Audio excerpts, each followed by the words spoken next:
వచ్చేటప్పటికి అందులో writer, actor. హ్మ్. సో, ఈ 2 దాని మీద మనం ఫోకస్ చేద్దాం. ఆహా! సో, రైటర్ హ్మ్. ఇదేంటి? ఇదెప్పుడు మొదలైంది అసల?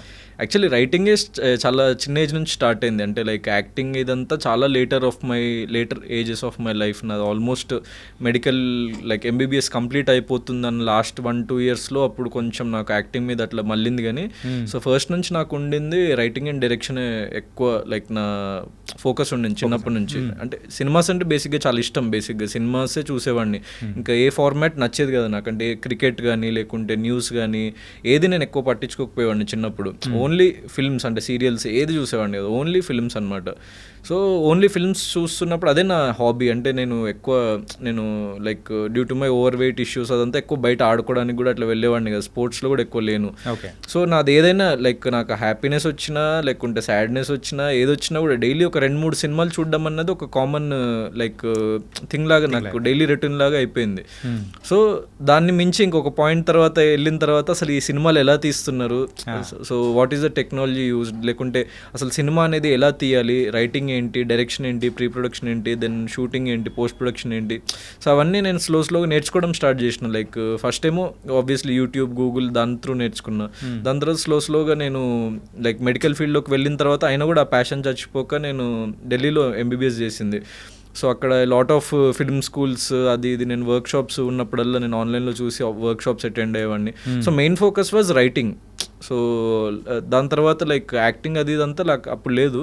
సో ఇదంతా నేర్చుకున్న తర్వాత నేను ఇంకా ఒక షార్ట్ ఫిల్మ్ తీద్దాము, నా డైరెక్షన్ స్కిల్స్, నా రైటింగ్ స్కిల్స్ నన్ను నేను టెస్ట్ చేసుకోవడానికి, లేకుంటే బెటర్మెంట్ చేసుకోవడానికి, just like a practical experience అన్నట్టు అనుకుని నేను తీసినప్పుడు నాకు ఎప్పుడు యాక్టర్ ఎవరు దొరకలేదన్నమాట బేసిక్గా దాంట్లో యాక్ట్ చేయడానికి. సో అందరూ నా చుట్టూ ఉన్న ఫ్రెండ్స్ అందరు డాక్టర్స్ వాళ్ళు వీళ్ళే కాబట్టి నో వన్ వర్ ఇంట్రెస్టెడ్ అనమాట to like act in a short film. So నేనేమనుకున్నా ఎవరినో అడగడం ఎందుకు, నేను అప్పటికి లైక్ నేను ఫిట్ అయిపోయినా.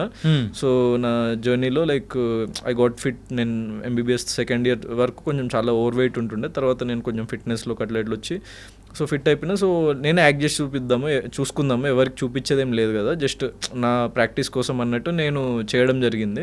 చేసిన తర్వాత అప్పుడు ఫ్రెండ్స్కి దెన్ ఫ్యామిలీ వాళ్ళకి చూపించినప్పుడు సో దే లైక్ ఇట్ అనమాట. సో యాక్టింగ్ అన్న పార్ట్ అంటే వాళ్ళకి డైరెక్షన్ అనేది కనిపించదు కదా. ఇప్పుడు డైరెక్షన్ రైటింగ్ అనేది మనకి డైలాగ్స్లో, స్టోరీలో వాటికి తెలుస్తుంది, కానీ డైరెక్షన్ అంటే ఏంటో అసలు చాలామందికి తెలియదు.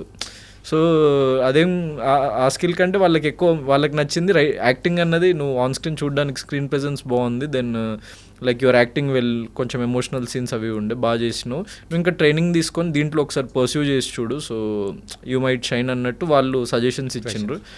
దెన్ నేను ఆలోచించి రీథింక్ చేసి దెన్ ఇంకొన్ని లైక్ ప్రాక్టికల్గా కొన్ని చేసి దెన్ యాక్టింగ్ ఇన్స్టిట్యూట్లో జాయిన్ అయ్యి then few months acting course ఒక 6 months చేసి దెన్ యాక్టింగ్ వైపు అలా రావడం జరిగింది. కానీ ఆ రైటర్ అన్నది ఇక లోపల ఆబ్వియస్లీ ఉంటుంది, అది చచ్చే వరకు ఉంటుంది ఇక డెఫినెట్లీ. ఓకే.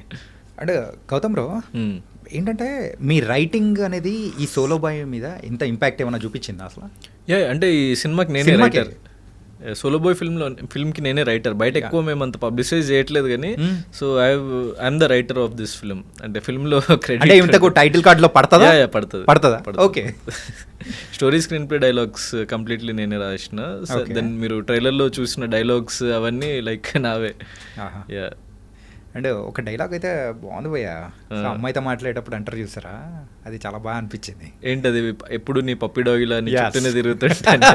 ఇంతకు నీ లైఫ్లో ఎవరైనా కానీ పప్పి డాగ్ లాగా తిరిగిన సందర్భం అంటే ఉంటాయి కదా మన లైక్ ఎంబీబీఎస్ రోజులా లేకపోతే బయటికి వచ్చిన తర్వాత? ఎంబీబీఎస్ రోజుల్లో కూడా ఉండే. సో ఆబ్వియస్లీ లైక్ మన ఏజ్లో విల్ సీ ఎవ్రీథింగ్. అంటే like I'm normal human being, so ఆ ఎమోషన్స్ అన్నీ ఉంటాయి. సో అక్కడ ఆ పార్ట్లో లైక్ అంటే ఆబ్వియస్లీ ఇప్పుడు మనము ఒక అమ్మాయితో మాట్లాడుతూ మనం ప్రైవేట్గా ఎవరు లేరు, మన గర్ల్ ఫ్రెండ్తో మాట్లాడుతున్నప్పుడు అట్లాంటి మాటలే మాట్లాడతాం. మనమేమో చాలా డీసెంట్గా పద్ధతిగా మాట్లాడాం కదా. సో మూవీలో అట్లా చాలా ఉంటుంది, ఫ్లర్టింగ్ కైండ్ ఆఫ్ అవన్నీ. అంటే లైక్ నేను చూసింది, లైక్ నేను విన్నవి వేరే వాళ్ళ నుంచి అవ్వచ్చు, అవన్నీ చాలా ఉంటాయి. అంటే ఈ సోలో బాయ్లో